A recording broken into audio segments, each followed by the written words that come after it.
안녕하세요. 골방성경입니다. 오늘은 골방 24주 북왕국의 멸망.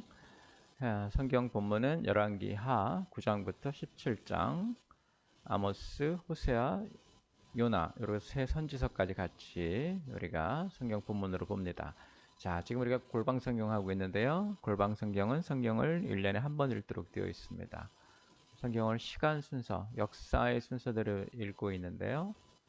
하나님이 인간을 가르치실 때 인간의 이야기로 가르치시기 때문에 우리가 인간의 이야기로 성경을 읽을 필요가 있는데, 인간의 이야기로 성경을 읽는다는 것은 성경을 시간순으로 읽는다는 것이고요. 성경이 지금 나열되어 있는 책 순서대로 말고 역사가 풀어지는 시간의 순서를 읽으면서 맥락, 배경을 더 중요시하게 봅니다. 맥락을 알아야 왜 이런 일이 일어나고 있는지 알 수가 있기 때문에 그렇습니다. 자, 구약 성경은 8시대로 우리가 편의적으로 나누죠. 우리는 이제 공부할 때 7과로 나눠서 하는데요. 태초 족장 시대, 그리고 출애굽 시대, 출애굽을 해서 정복을 하고 땅을 나눠 가진 후에 사사들이 이끄는 사사 시대.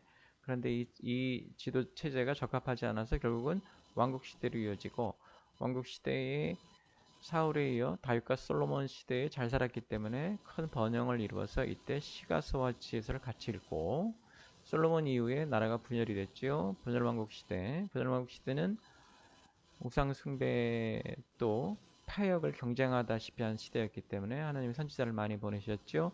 그래서 선지서를 우리가 이때 같이 읽습니다. 그리고 남왕국 유다가 바벨론에 의해서 멸망당하면서 포로로 잡혀가서 포로 시대, 바사 제국이 들어서면서 귀환을 허락했기 때문에 귀환을 해서 귀환 시대, 이렇게 우리가 성경을 읽고 있는데, 분열왕국 시대 지금 하고 있어요. 분열왕국 시대는 다시 5주로 나눠집니다. 왕국이 분열이 돼서 남왕국과 북왕국으로 나누어지죠. 그리고 북왕국은 시작부터 우상숭배로 빠져들었고 패역했기 때문에 북왕국이 멸망하고요. 북왕국이 멸망한 후에 유다만 남아있을 때 유다여 돌아오라, 이사야 선지자의 말씀 선포가 되죠. 그러나 유다는 듣지 않습니다. 따라서 남왕국 유다가 멸망에 이르게 되고, 북왕국과 남왕국이 멸망한 후에 하나님은 여호와의 날이라는 소망, 희망의 날, 그래서 백성들이 선지자를 통해서 여호와의 날을 기다리는, 이렇게 이제 우리가 분열왕국 시대의 성경을 읽어가는데, 자, 지금 시간적 배경을 보시면요. 이번 주에 우리가 읽을 성경의 시간적 배경은 주전 841년, 지금으로부터 하면 약 3000년 전 되겠죠. 주전 841년, 이때 이제 예후가 왕이 될 때, 아합 왕이 죽고 이스라엘 북왕국에 예후가 왕이 될 때고, 주전 723년에 북왕국이 아수르에 의해서 멸망에 이르게 되는 이 시기가 시간적 배경이고요. 공간적 배경은 이스라엘, 북왕국 이스라엘이 주된 공간적 배경이고요. 이스라엘을 이제 멸망에 이르게 한 아수르, 그 아수르에 멸망당하기 전에 이스라엘이 애굽에 어떻게든 해보려고 했죠. 애굽과 붙어서. 그래서 애굽도 공간적 배경으로 우리가 볼 수 있고, 여기에 첨가하면 또 아람도 첨가할 수 있습니다. 아람으로 인해서 이제 이스라엘이 어려움을 겪었기 때문에 그러죠. 지도를 보시면, 자, 요게 이제 사사시대의 모습인데요. 각 지파별로 땅을 차지해서, 기업이라고 부르죠. 땅을 차지해서 살아가고 있었는데, 이게 이제 통일왕국이 됐다가 이렇게 북왕국과 남왕국으로 분열이 되죠.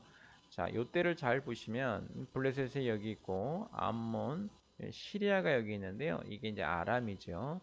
이 아람이 북왕국과 남왕국을 상당히 많이 괴롭혔습니다. 이 당시에 이제 강대국이었고, 사실은 예수님이 사역하실 때도 예수님이 일상으로 쓰신 언어는 아람어였죠. 그 정도로 여기가 이제 아람으로 인해서 지배당했다라고 볼 수 있습니다. 나중에 이 아람 위쪽에 아수르 제국이 생기면서 아람이 아수르의 속국이 되고, 북왕국도 아수르의 이제 멸망을 당하게 되는 그런 전개가 이루어지죠. 자, 아수르가 이제 신흥 강대국이 돼서 여기 애굽까지도 이 사람들이 넘보는 그런 강대국입니다. 북왕국이 멸망한 후에 아수르 제국이 이렇게 전부를 차지했고요. 남은 유다가 남아 있었고 모압, 암몬, 애굽이 건재해 있었죠. 그러나 모두 이제 조공을 바치는 나라들이었다는 거 알고 계시면 좋을 것 같습니다. 자, 사회적으로는 분열왕국은 벌써 들으면 짜증나죠. 시작부터 우상숭배에 빠져들었고 여러 가지 패역한 일들에 경쟁적으로 덤벼들었죠. 그래서 타락한 왕들이 등장을 하는데 이 왕들로 인해서 백성의 삶은 어려웠죠. 여로보암의 길을 간 타락한 왕들, 중간에 다윗의 길을 간 괜찮은 왕들도 있었지만 전반적으로는 타락한 왕들이라고 보시면 되고요.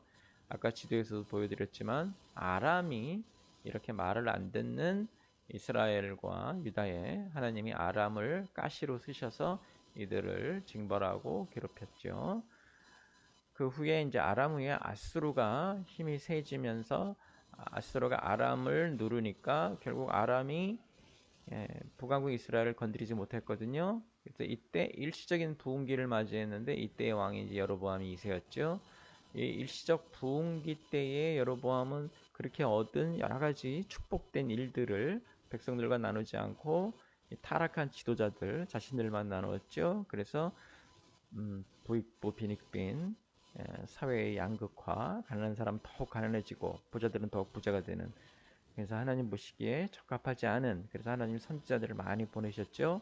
여로보암 2세가 어떻게 보면은 이제 북왕국의 멸망에 핵심적인 일을 했다 이렇게 볼 수 있습니다. 자, 성경은 북왕국의 멸망을 기록한 곳은 열왕기하 9장부터 17장까지고요. 이때 요 시기에 요 과정 중에 등장하는 선지자들이 아모스, 호세아, 요나 이런 분들이 있습니다. 이런 분들이 특별히 이제 여로보암이 2세 시절에 어떻게 사역을 했는지 우리가 눈여겨볼 필요가 있고, 요나 같은 경우에는 아스루가 어떤 모습이었는지를 살펴볼 수 있는 성경책이 되겠습니다. 자, 성경 이야기 들어가면요. 이스라엘이 그 하나님의 인도하심으로 아합 왕을 처단한 후에 개혁을 시도하죠. 그래서 엘리야가 엘리사를 안수하고 엘리사가 예후를 안수해서 북왕국 이스라엘의 왕으로 삼죠. 사람들이 예후를 왕으로 섬기고, 당시에 이제 남왕국과 북왕국은 연합군을 형성하고 아람과 전쟁 중이었는데 예후가 이 전쟁 중이던 이스라엘의 요람 왕과 유다의 아하시아 왕을 죽이고 이스라엘로 돌아가서 왕이 되죠. 예후는 물론 이세벨을 처형합니다. 이세벨은 하나님이 예언하신 대로 처참한 최후를 맞이하죠.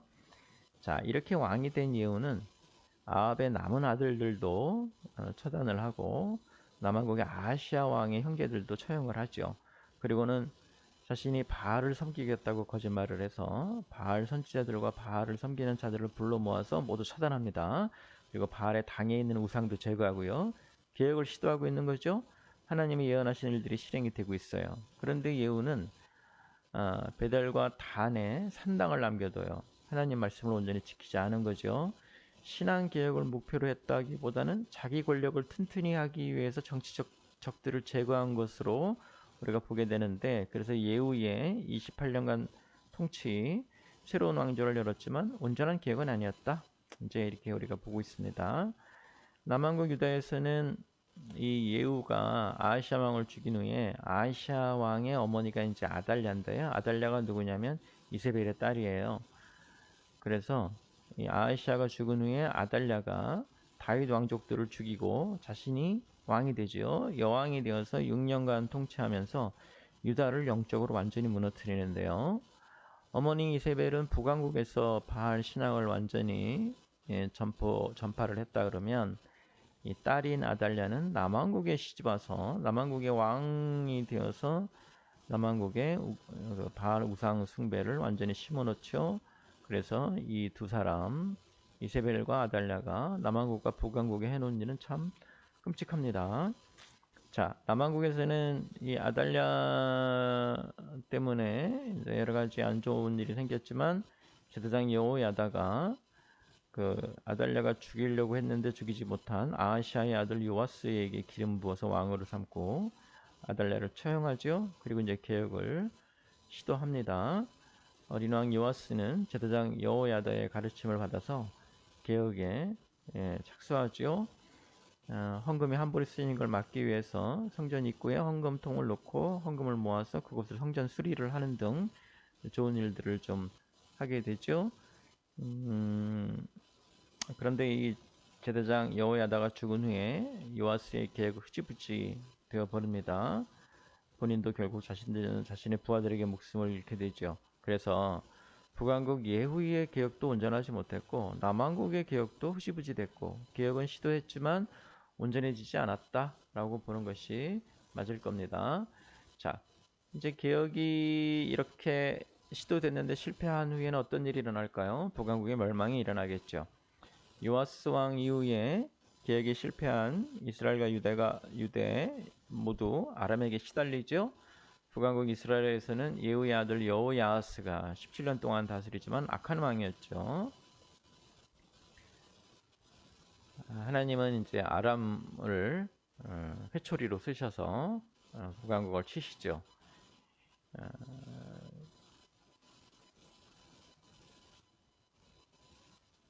여호야하스 다음에는 이제 요아스가 왕이 되는데요. 역시 약한 왕이었고 아람에 시달립니다. 이때 이제 엘리사가 병이 들어 죽게 되는데 엘리사는 끝까지 영적인 힘으로 이방 민족의 침략을 막아내려고 애를 쓰죠. 자, 남왕국 유다에서는 이제 아마샤가 왕이 됩니다. 아마샤는 다윗 같지는 않았지만 좋은 왕이었어요. 에돔을 제압한 그 기세를 몰아서 북왕국 이스라엘까지 올라갔는데요. 지게 되죠. 여기서 패하는 바람에 북왕국 이스라엘이 예루살렘 성벽을 헐고 성전과 궁전을 약탈해 가죠. 남왕국이 에돔을 이긴 후에 그 교만함으로 북왕국까지 쳐들어갔다가 패한 것은 우리가 두고두고 교훈으로 삼아야 되겠죠. 자, 북왕국 이스라엘에서는 요아스 왕의 뒤를 이어서 이제 여로보암 2세가 왕이 되는데요. 이름부터 안 좋죠. 여로보암이라는 이름부터가 초대왕 여로보암만큼이나 안 좋은 왕이었습니다. 자, 이때 아까 이제 지도에서도 설명드렸지만 북왕국을 괴롭혔던 아람이 그 아람 북부에 있었던 아수르가 강대국이 되면서 아수르에 의해서 밀려요. 그러니까 북왕국을 신경 쓸 틈이 없었죠. 그래서 북왕국은 일시적으로 부흥기를 맞이합니다. 자기 자신들을 괴롭히던 아람이 없어졌고 조공도 바치지 않으니까 부흥기를 맞이하죠. 근데 문제는 뭐였냐면 이때 얻게 된 부와 축복을 이 부패한 지도자들만 나눠 가졌고 일반 백성들에게는 그 열매가 가지 않았어요. 그래서 나라는 번영을 이루었지만 부자들만 더 부자가 되고 가난한 사람은 더 가난해지는 이런 일이 생기게 됐죠. 그래서 부익부 빈익빈 사회의 양극화 이게 뭐가 문제냐면 이게 언약 백성이잖아요. 이웃 사랑이 기준인 나라가 되어야 되는데 이 사회의 양극화는 이웃 사랑에 실패했다는 걸 말하죠. 그래서 북왕국은 우상을 섬겨서 하나님 사랑에 실패했고 부익부 빈익빈 사회의 양극화로 이웃 사랑에 실패한 나라가 됐죠. 하나님이 원하시는 나라의 기준 두 가지가 모두 망가진 거예요. 멸망으로 갈 수밖에 없게 된 거죠. 네, 이때 이제 선지자들이 나타나서 여로보암 2세에게 아모스 선지 같은 분들은 정의가 강물처럼 흐르게 하라. 왜? 정의가 땅에 떨어졌기 때문에 하나님 나라, 하나님 백성의 모습이 아니다 하는 것이 드러나게 되죠. 남왕국 유다에서는 아샤르가 왕위를 이어가고 네, 북왕국은 여로보암 2세 이후에 왕의 암살이 여러 번 이어지다가 이제 호세아가 왕이 되는데요. 이 호세아는 아수르의 조공을 바치다가 아수르가 자신들의 국내 문제로 주춤하니까 조공 바치기를 거부하고 애굽하고 연합을 하려고 합니다. 애굽의 힘을 빌려서 아수르를 막아보자고 했는데 잘못된 선택이었죠. 오히려 아수르를 자극해서 아수르가 군대를 일으켜서 사마리아를 포위하고 3년 만에 점령해 버리죠. 그리고는 백성들을 흩어버렸어요. 북왕국에 있는 백성들을 아수르 제국 곳곳에 흩어버리고 아수르에 있었던 여러 이방 민족들을 사마리아로 이주시켜서 결국은 사마리아라고 하는 혼혈 민족이 만들어지면서 북왕국은 완전히 사라졌죠. 예, 이렇게 이제 멸망에 이르게 되었다라고 보시면 됩니다. 북왕국 같은 여로보암 2세 이후에 여러 왕들이 정신없이 일어나고 죽고 하면서 아주 혼란스러운 모습을 보여주고 참 언약 백성으로서는 보기 힘든 그렇게 멸망에 이르게 되죠. 자, 이때 이제 북왕국에 선지자들이 보내지는데요. 대표적인 분이 아모스예요. 자, 선지자는 누구냐면 하나님 말씀을 전하는 사람이 있죠.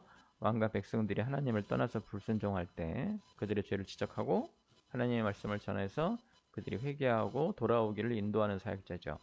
분열왕국 시대의 선지자들이 활동이 활발했다는 얘기는 분열왕국의 왕들이 그만큼 패약했다 이렇게 볼 수 있습니다. 자, 아모스는 제사장은 아니었고 일반인이었는데요. 예루살렘 근처 남왕국에서 태어났는데 사역은 북왕국에서 했고 여로보암 2세에게 하나님 말씀을 전파했습니다.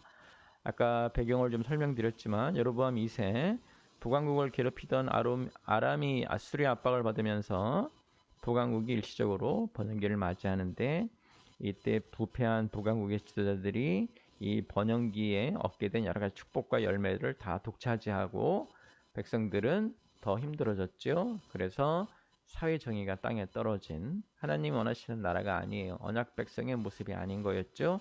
그러므로 하나님은 아모스를 보내서 이렇게 선포하시죠. 물론 아모스의 선포가 여러 가지가 있지만 그 중에 우리가 눈여겨볼 거 정의가 강물처럼 흐르게 하라, 하수처럼 흐르게 하라. 네, 이게 기독교의 한 핵심입니다. 하나님 사랑과 이웃 사랑, 기독교 핵심이라고 볼 수 있습니다. 아모스를 전반적으로 보면 열방의 모든 나라들과 이스라엘에 하나님의 심판이 임박했음을 선포하고 이어서 돌아오지 않는 백성들에게 회개하기를 촉구하죠. 여호와를 찾으라고 합니다.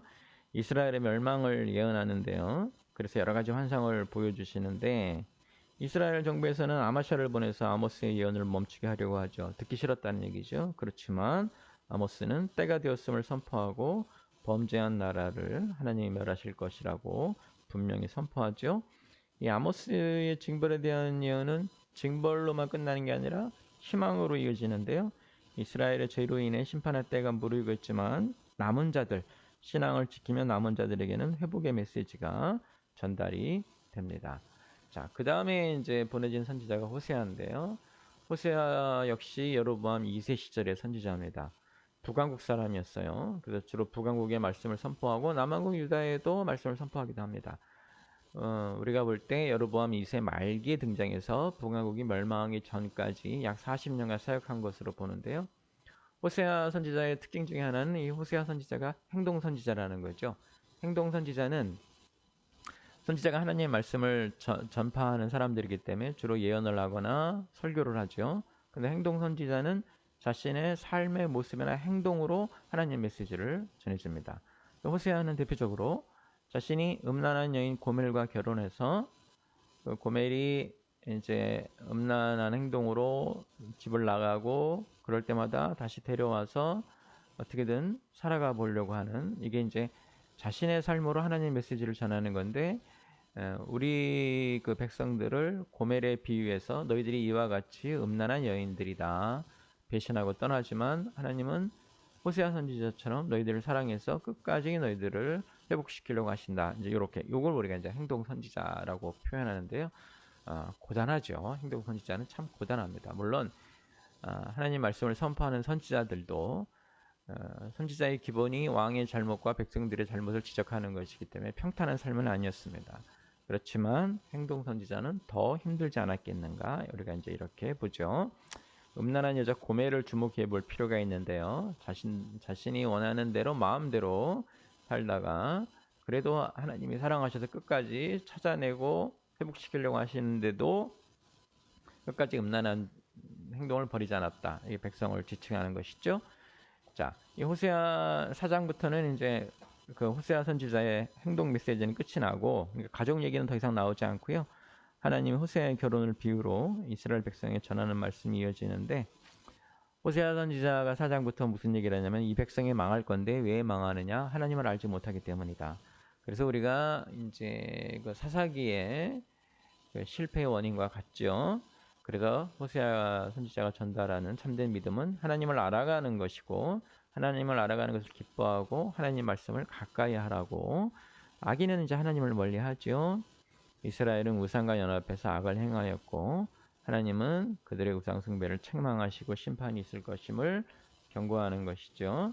물론 이들이 회개하기도 했는데 하나님은 이들의 회개를 뭐라고 하시냐면 이슬같이 쉽게 사라지는 것이다. 거짓된 회개다. 네, 지속되지 않는 회개, 말로만 회개하고 돌아서면 또 그 짓을 한다. 이제 이렇게 우리에게 보여주시는 거죠.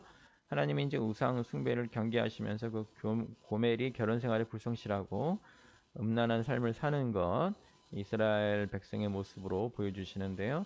하나님이 이렇게 메시지를 전하시는 것은 이스라엘이 다시 하나님께 돌아오기를 원하시기 때문이죠. 보통 선지자들이 나타나서 끔찍한 말들을 선포하는데 그 이유는 다시 돌아와서 그런 일이 일어나지 않게 되기를 원하기 때문이죠. 그래서 우리가 그 대표적인 선지자가 누구냐면 요나 선지자예요. 요나서는 이게 극적 구성 요소가 이렇게 재밌게 배치되어 있는 그런 흥미있는 이야기의 선지서죠. 요나 선지자에 대해서는 알려진 것이 많지가 않습니다. 자, 어떤 일이 일어났냐면 하나님이 요나 선지자에게 니느웨로 가서 하나님 말씀을 전해서 회개하게 하라고 하시는데 이 니느웨는 어디냐면 아수르의 수도죠. 다시 말하면 지금 이스라엘의 적국이에요. 이스라엘을 집어삼키려고 하는 나라, 그 강대국에 가서 그들을 회개시켜서 멸망받지 않게 하라라고 하시는 거예요. 요나가 당연히 거부하죠. 도망을 쳐버립니다. 자, 요나가 도망을 친 사건에서 우리가 알 수 있는 게 뭐냐면 하나님이 선지자를 보내서 멸망을 선포할 때 사람들이 그 말을 듣고 돌아서면 멸망이 오지 않는다는 거예요. 하나님 회복시킨다는 거예요. 요나는 그걸 잘 알고 있었죠. 자기가 가서 멸망의 메시지를 전달하면 그 사람들이 듣고 돌아서서 회개하면 하나님이 이들을 심판하지 않을 것이기 때문에 이들이 회복되는 거죠. 그건 요나가 바라지 않던 거죠. 왜? 이들은 적국이기 때문에. 그래서 우리가 요나 선지자를 통해서 알아야 될 거, 심판의 메시지는 사실은 회복의 메시지다라는 것이죠. 사람들이 듣고 돌아서면 심판은 없어진다라는 거예요. 우리가 이제 선지자들이 와서 멸망의 메시지를 전하면 마치 멸망이 예정돼 있고 멸망은 반드시 일어나고 멸망을 선포하는로 보내진 분들이라고 생각하는데 그게 아니고 멸망이 올 것이니 너희들이 바꾸라. 바뀌면 없어진다. 하는 게 하나님이 보내시는 메시지의 기본 골격입니다. 이것을 우리가 알아야 되겠죠. 자, 이제 니느웨 사람들이 회개하니까 심판이 거둬들여졌고 요나는 실망하죠. 네, 하나님은 요나에게 사람을 구원하는 것이 마땅치 않느냐라고 격려하시고 또 꾸짖기도 하시고 이렇게 합니다. 요나가 물고기 뱃속에 3일 동안 있었기 때문에 우리가 나중에 예수님의 십자가와 부활을 상징하는 사건으로 볼 수도 있다. 이제 이렇게도 보죠. 자, 정리합니다. 남북으로 갈라진 나라들이 서로 개혁을 시도하지만 아합 이후의 예후의 개혁은 온전한 것이 아니었고 남한국에서도 아달랴 이후에 여호야다가 요시야 왕을 데리고 개혁을 이끌어가지만 역시 흐지부지됐고 이렇게 개혁이 되지 않으니까 결국 북왕국이 멸망에 이르게 되는데 이 멸망으로 가는 시기에 눈여겨볼 만한 사람이 여로보암 2세. 일시적인 부흥기에 찾아온 그 축복을 백성들과 나누지 않고 부패한 지도자들만 자기 배를 채우는 바람에 결국 북왕국이 멸망으로 갈 수밖에 없고 이 당시에 보내진 선지자들이 여로보암 2세에게 정의가 강물처럼 흐르게 하라. 너희의 모습은 마치 바람난 여인 고멜과 같다. 그러나 나는 너희를 사랑한다. 라는 것들과 멸망의 메시지를 듣고 돌아서면 멸망은 없어진다. 그래서 요나 선지자 이제 우리가 이렇게 볼 수 있죠. 자, 이번 주에도 북왕국이 멸망으로 가는 과정 중에 나타난 이 사람들의 신앙의 잘못 여러분들 잘 보시면서 한 주 성경 읽으시고 묵상하시면서 건강한 한 주 보내시기를 주님의 이름으로 축원합니다.